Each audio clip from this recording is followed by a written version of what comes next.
FM Live Drama. Hello mga idol! Itago nyo na lang po ako sa pangalang Bea. 23 years old, from Marikina City. Hindi pala talaga madali kapag magtatayo ka ng negosyo kasama ang kaibigan mo mga idol, ano?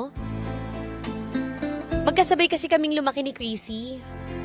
At noon pa man, iisa lang din yung pangarap namin. Ang maging kilala sa larangan ng hair and makeup artistry. Pusong babae kasi si Chrissy na natrap sa katawan ng lalaki mga idol.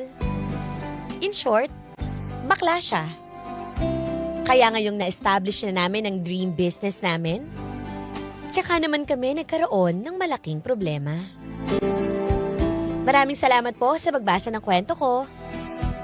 Muli ito po si Bea. And I thank you.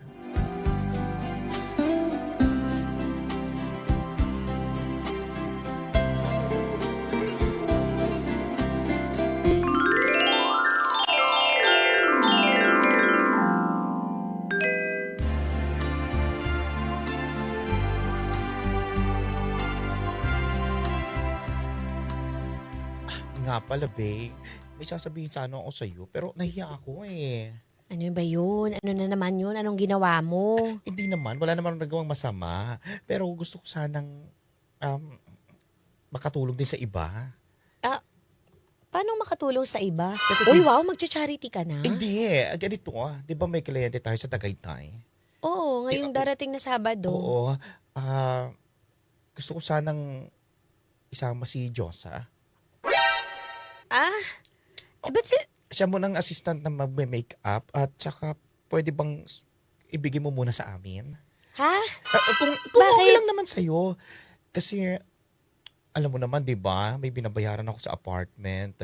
At saka si Josa, makakatulong din sa akin. At kasi maliit naman yung binibigay ko sa kanya. Baka pwede lang. Kung gusto mo lang naman, B. Pero kung hindi, wala naman ako magagawa. Alam mo naman, binabayaran ko sa apartment ko, di ba? Ito lang naman racket natin. Hair and makeup. Baka pwede. Uy, Chrissy. Ilang beses mo na ako ginaganyan eh. Parang mas partner mo na si Josa kaysa sa akin. Hindi. Nung nakaraan si Matilda. Nung nakaraan si Chocolate. Last na to, promise. Last na to. Ito na yung pinakuling request ko sa'yo. Sige na, pagbigyan mo na ako. Kasi 'di ba, mayroon naman tayong susunod na mga wedding na pupuntahan at saka kliyente mo. Pwede mo solohin 'yon. Hindi ako sasama. Sa'yo na 'yon. Oo. Para saan pat naging Chrissy Bay tayo? Kung magkakaiba pala tandem natin. Ngayon lang naman. Hindi naman to madalas eh. Sige na. Be, nakikiusap ako sa'yo, Bea. Oh, sige na. Kayo na yung sumalo dun sa Tagaytay. Ay, Hindi na ako talaga? papalag. Ay, salamat. Salamat talaga, Bea. Gagamitin mo ba yung kotse? Oo, sana. Okay lang ba? Sige, pagkasan mo ha. Ay, salamat talaga. Thank you.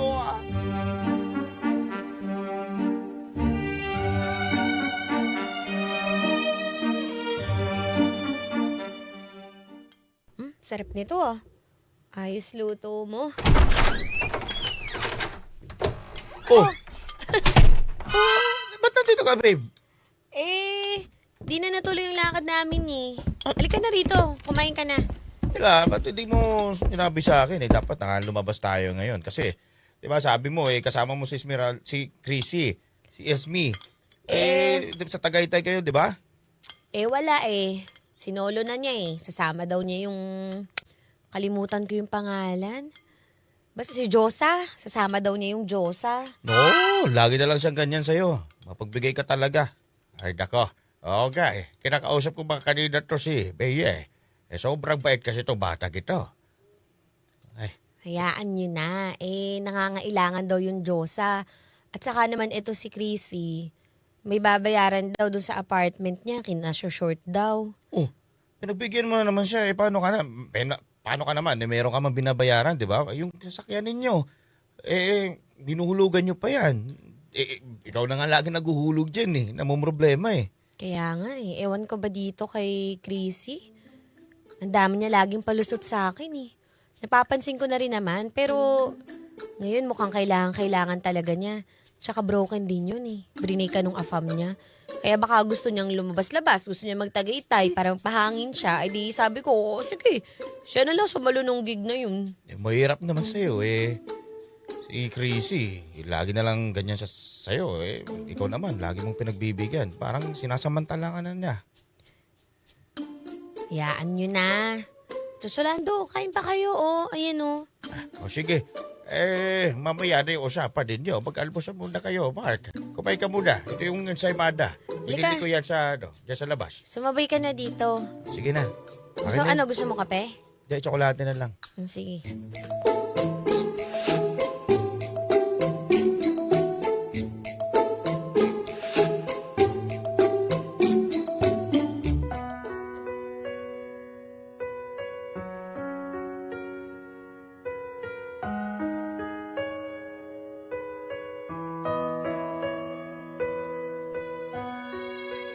Mga idol, sa totoo lang, aware naman ako sa mga pananamantala ni Chrissy.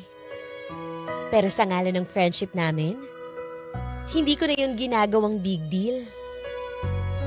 Dumating na nga rin sa punto na kinukuha ni Chrissy lahat ng credits kahit lahat yun ay trinabaho at pinaghirapan ko. Kaya nga sinubukan kong i-open up sa kanya yung mga hinanaing ko patungkol sa mga hatian namin sa negosyo. Pati na rin yung mga concerns ko sa kanya. Pero imbes na maayos, mas lalong lumaki yung gap naming dalawa mga idol. At dahil nga dito, unti-unti na ring nasira ang friendship namin na matagal naming binuo.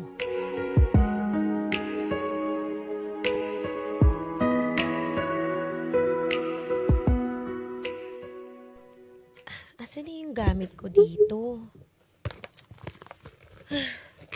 Asan ba yung lapis mo? Ito pa. Ala. Uy, okay, nakakapalan ko pa Chrissy. yung kilay. Chrissy, Bakit? nasaan na yung mga ano ko dito? Yung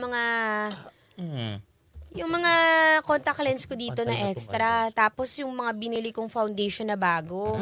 Abay, malay ko. Gamit mo yan. Bakit sa akin hinahanap? Nawawala nga din yung pandikit ko sa pilik mata Oh. Kakabili ko lang nun Saka yung mga false eyelashes ko dito, kulang ng 2 box. Responsibilidad mo yan, ano?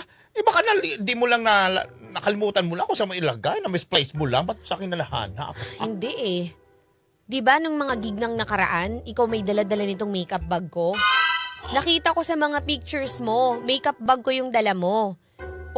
Bakit yung makeup ko? Tignan mo to. Ay, akin na yan. Hoy, makeup bag ko yan. Ano ba? Tignan mo to, bakit nabasag yung foundation ko? Alam mo ba kung magkano to? 5,000 to. Ay, nako. Ano ba? Ba't pa kasi pinapakailaman yung gamit ko? Kinukuha mo na nga lahat ng gig tapos binabasag mo pa yung foundation ko? Apa! Oy, pinaghinalaan mo ba ako? Nakakumuha ng mga makeup kit mo? For your information, may sarili akong gamit, ano? At saka wag mo ako pagbibintangan. Hoy, matagal na tayo magka-partner. Pero, wag mo ako bibintangan. Ako kumuha ng mga makeup kit mo, ano? At hindi ko pagsasamantalahan yung mga makeup kit mo. Meron akong sarili. Meron kang Bakit to? sarili. May sarili ka nga. Pero ano ba yung mga makeup mo? Pipitsugin. At saka yung mga brushes ko. Ayan. Eto. Tignan mo. Akin na yung gamit mo. Ayan. Akin na yan. Ayan. Akin to, di ba? Brush set ko to. 3,000 na gastos ko dyan, ni wala kang ambag. Hoy, ginagamit Tapos natin yan. tignan mo, ayan. Tignan mo. Gula-gulanit na. Hindi ka marunong ni maglinis ng brush, hindi mo magawa. Bakit? Ang trabaho ko lang mag-makeup. Kung ganito lang naman tayo, at hindi nagkakaroon at pinagbibintangan mo ako, Bea. Nako, magdidesisyon na ako. Magamit na lang ng panibagong partner. Mabuti pa nga siguro, no? Ganyan naman talaga ginagawa mo Since nabuo natin to, sino-sino ba kasama mo? Iba na. Saka hello, for your information. Sa akin ka lang din natutong mag-makeup. Di ba forte mo, buhok? Aba, O bakit ngayon ikaw na nagbi-makeup pati makeup ko kinukuha mo? aba. O sige, Kung yan ang gusto mo, edi suluhin mo lahat ng mga gig mo. At mas okay pa na iba na lang kasama ko. Ay, akin na nga yung mga gamit ko. Nakakaimbiyan. Ano ba? Akin yung bag na yan? Akin to! Ako bumili niyan! Hindi! Akin to! Ako gagamit ito! O yan, sa'yo na! Alam ka nang bumalik dito, ha? Malas ka eh! Hindi na ako babalik! Malis ka na!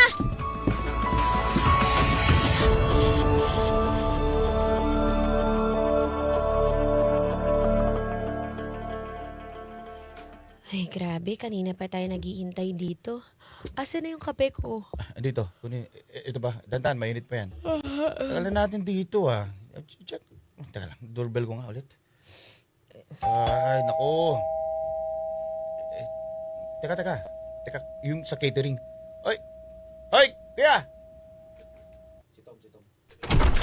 Kuya! Bakit? Buti pa yung pinapapasok kami, ba't hindi ka pinapapasok?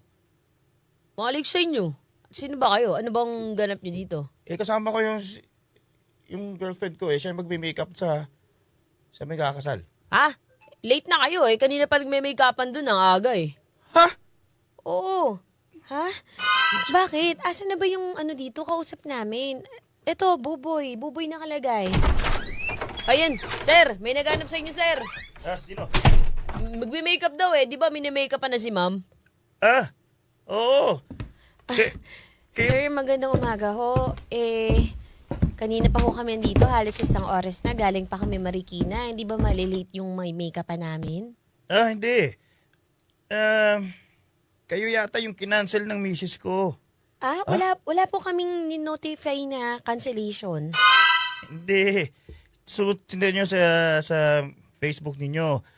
Kasi, ang pagkakaalam ko marami kasing bad feedback. At saka magulo daw kasi yung mga schedule ninyo. Nagkapatong-patong na. Yun, kaya kinancelan lang ni misis ko. Hindi ho. Wala nangyari? naman pong notification na nag-cancel ho kayo. Sir, ang layo pa ho namin. Kayo ba yung groom? Ako nga.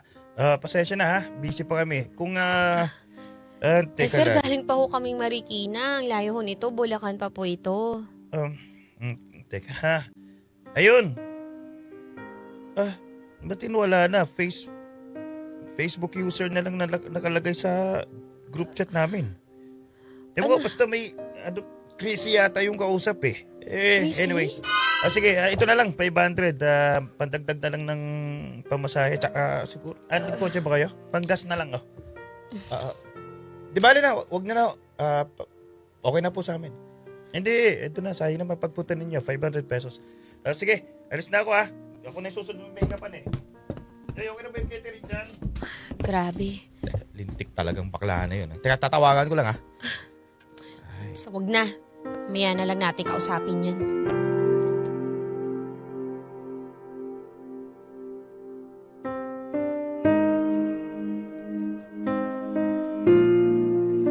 The number you have dialed is either unattended or out of coverage area. Please try your call later. Buisit naman Hindi na makontak si Chrissy. Ay. Grabe. Alam mo ba, tignan mo Grabe daming email sa amin. Fraud daw kami. Tignan mo yung Facebook namin, ang dami nagre-report. Ang dami niya na palang nabook tapos hindi niya pinuntahan. Tama nga yung sinabi ng groom. Eto, bukas, meron pa. Buti na nakita ko ngayon. Tingnan mo singil niya 60,000. Tapos pupuntahan ko, wala akong matatanggap na bayad dyan. Dapat makontak natin tong Chrissy na to sa daling panahon Tawagan mo nga ulit. The number you have dialed is either Wala unattended talaga. or out of coverage area. Please try your Ay call talaga later. ng mukha niya. Pero issue naman yun, Nakakainis!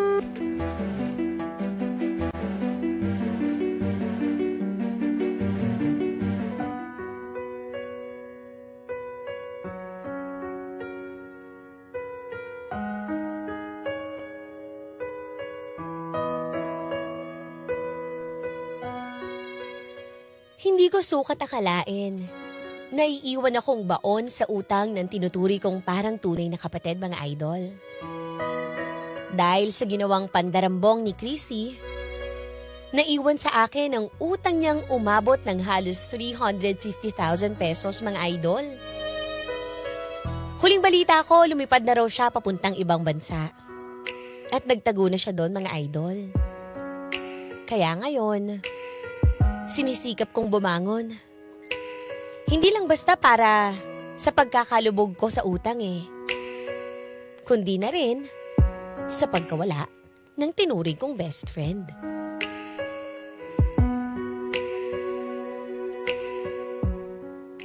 Ay, grabe naman pala yung ginawa sa'yo, ano? Di bale, sa susunod, irerekomenda kita. Ang ganda ng pagkakagawa mo sa makeup ko, sigurado ko, magugustuhan to ng asawa ko kahit golden anniversary na namin. Babe, ito yung Ay, blower. amin na. blower. Ayan. Basta ma'am, i-recommenda mo naman kami sa mga kakilala mo. Oo, Diyos ko, ganyan-ganyan din nangyari sa akin noon. Kaibigan ko rin, best friend ko rin, nagtayo kami ng bigasan. Aba, Diyos ko, inilubog rin ako sa utang pero okay na, nabayadan ko na. Friendship over na rin kami pero mas umokay yung buhay ko kaysa sa kanya. Sana nga ho, mag-okay-okay na. Halos di pa ako nangangalahati sa pagbabayad ng utang Ay, wag ka mag-alala ha. Darating din ang swerte sa'yo, maniwala ka. Basta gawin mo lang na gawin yung trabaho mo na maayos, marangal. At promise ko, ire-recommenda ka sa mga amiga ko. Sunod-sunod kami magsi-60th anniversary. Tsaka 50th anniversary. Ay, Diyos ko. Pasensya na. Oy, naubo pa. Ay, tubig ho. Ayusin ko lang po yung ilaw Okay lang pa sige. para medyo maliwanag konti. Ay, sige. Ay, Yeah, okay na po. teka pa blush ako. Teka. Ayan. Sige po.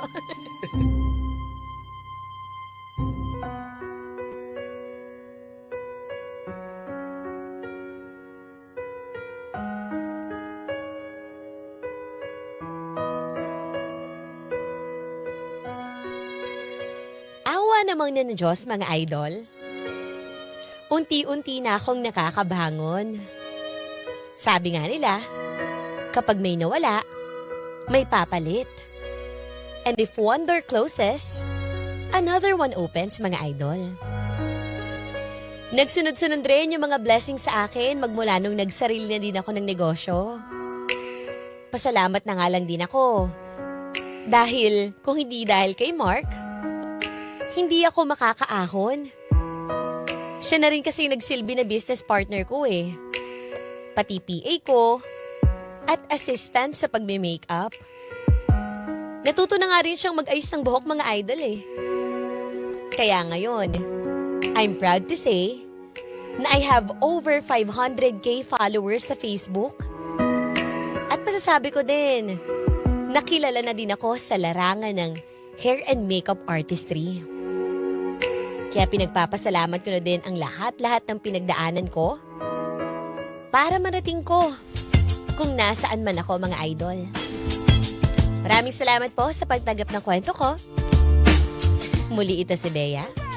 Kumagalang. Mga idol, may kwento ka bang gustong ilabas? Saya man o sakit, may handang makinig. I-chat mo lang kami sa Facebook page 93.9 IFM Manila para bigyang buhay dito sa IFM. Dahil ang kwento ng idol, maririnig ko na yarn. Hindi lang sa radyo. Ang IFM live drama ay nasa Spotify na rin. Available din sa YouTube at Facebook. Grabe naman yun! O, ayan sa mga idol natin dyan na talaga naman na merong mga kaibigan na may partner sa negosyo. Ito yun, narinig yung IFM live drama. Itutuloy mo pa ba? Na-trauma na sila. Na-trauma na Pero yung nga sabi nila, wag kang pumartner sa kaibigan. Oo, totoo yan. Kasi kahit gaano pa kayo ka-close, basta usaping pera, Nako. sometimes, di nga sometimes most of the times, Madalas. that friendship crumbles talaga, mga idol. Ay, totoo yan.